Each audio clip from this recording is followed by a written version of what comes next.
I remember I showed up to practice, and I was pretty wild back then, but I came back from a haircut and I had I had stars on my side of the head. And then he saw, and he was like, "Frick, why do you got stars on the side of your head? You're not a star. Show me that you're a star on the field. Otherwise, take those off." And we had a game. That week. How'd you play? I remember, I think it was Mesa, and I scored like a 30-yard shot, upper V. It was windy. That might have helped, upper V. We'll take it. But anyways, scored it, and then I looked over to the bench, and I could just kind of did my arms like this, and I was like, "What's up, Dave?" But that just stuck in my head. He was so angry that I got those stars on my head. It was so funny. I love it. Man. But it was just the little things where he would get angry, and it was just like be in the back of my mind, It just kind of helped me, put in work and sure. make some goals. And Because you're jacked up on monsters, that's insane, man. it's different. Victor Valentine says, "I was on crack." Accurate. What's up, Victor? Poor Victor. And I like to apologize to Victor as well. I'm sorry. I've ruined that kid too. Man, I wish we could hang out again as a team. He called me and he was like, "So are you going to play for me next year?" And I was like, "Nah, I don't think so." And he was like, "I know where you live. I know where you live." And I'd be on the phone and I'd be like, peeking through my blinds and be like, "Dang, is Dave out here? Is Dave out here trying to get me back?" Oh, it was hilarious.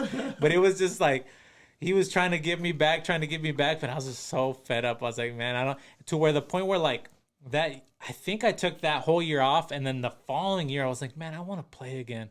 And That they were more talented than our 2013 team. And let's not throw any names out, but Dave had a few forwards on that team. And Dave pulls one of them, one of the first couple games. And he comes to the sideline. He throws his bib. And I was there as assistant coach. And I go over and I talk to him. And he looks at me. He goes, "I don't let my parents talk to me that way. You think I'm going to let him talk to me that way?" And I remember I felt like I cut him at that moment. I have no power to cut a guy off of Dave's team. But I was like, "There's not a place for you here."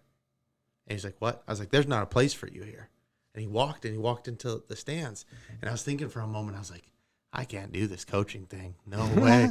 No way. I can't go tell Dave that I just told this kid this. But I can't believe he told me that. And that's another thing. Would roll. So here's the video. This is what we did at practice.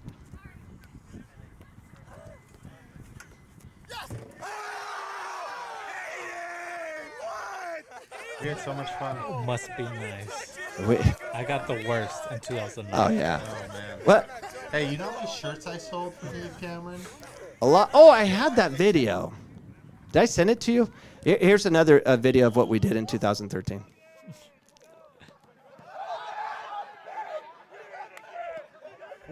What are you in 5th grade? Oh my gosh. Having so much fun. I didn't. The worst. I didn't do this. I just show up to practice and they were doing this. This was it. You didn't have Marty here, huh? No, Marty wouldn't tolerate this. Yeah, exactly. So, in 2013, that's all we did. We were so good. I didn't say anything. I always had fun. It was always fun watching the women's team. They were getting yelled at by Coach Zagar, getting just destroyed, just like, go, go, go. And we were just having fun.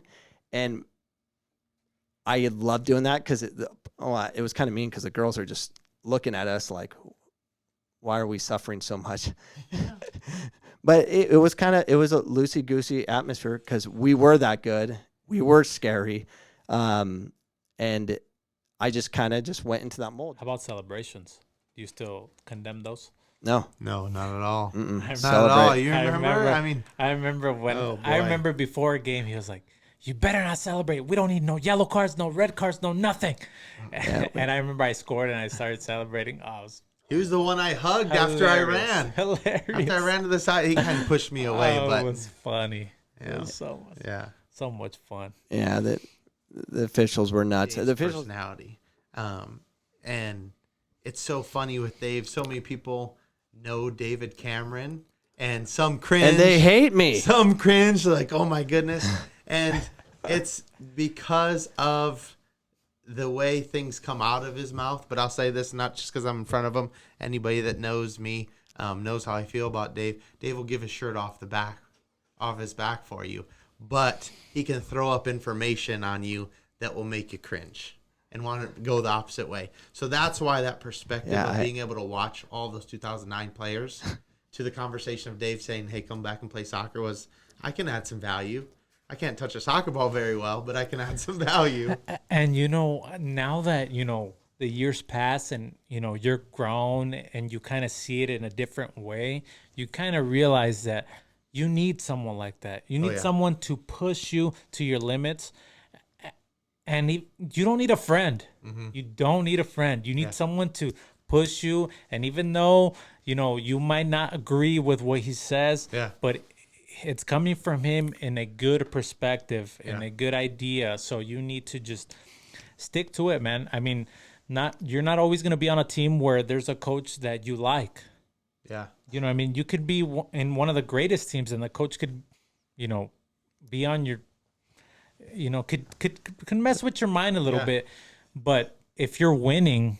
Yeah, it cures all. And you learn from him, you just kind of got to deal with it a little bit and just kind of manage it and make sure things go well. Travel to Tucson to play them. Yeah. And he'd be like, all right, let's just hope for a good result and don't talk to the refs. Yeah. Don't even look at them. Yeah. Whatever happens, happens. And we get out and we work at it again. Yeah. It's like, once you go to Tucson, it's like, they're so biased. He's a different person They're in so Tucson. Biased. They just Tucson, everything. Dave's a different person in Tucson. Dave's best post-game speech ever was after we lost to Tucson in the semis my second year. Dude. My first year. We lost to Tucson. He was livid, and you know what he says?